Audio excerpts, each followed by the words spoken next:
పెట్టేసాం, కొంచెం కాలనివ్వని. మేమైతే ప్యూర్ గీ అండ్ ఈ టేస్ట్ కూడా చాలా బాగుంటుంది. నేను ఒకసారి ఇప్పుడైతే గీ వేసాం. చిట్పట్ అంటుంది. మనం ఇలా వేసినప్పుడు దగ్గరికి ఉండకూడదు అసలు. ఆ గీ కొంచెం ఎగిరా కానీ మనకి ఇలా వచ్చేస్తుంది స్కిన్. ఇప్పుడు ఆల్మండ్స్ వేద్దామా?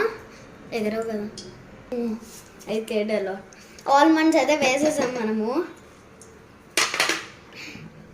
సిమ్లో పెట్టుకొని మంచిగా ఆల్మండ్స్ని గోల్డెన్ బ్రౌన్ కలర్లో వచ్చే వరకు ఆల్మండ్స్ని మంచిగా వేయించేసుకుందాం.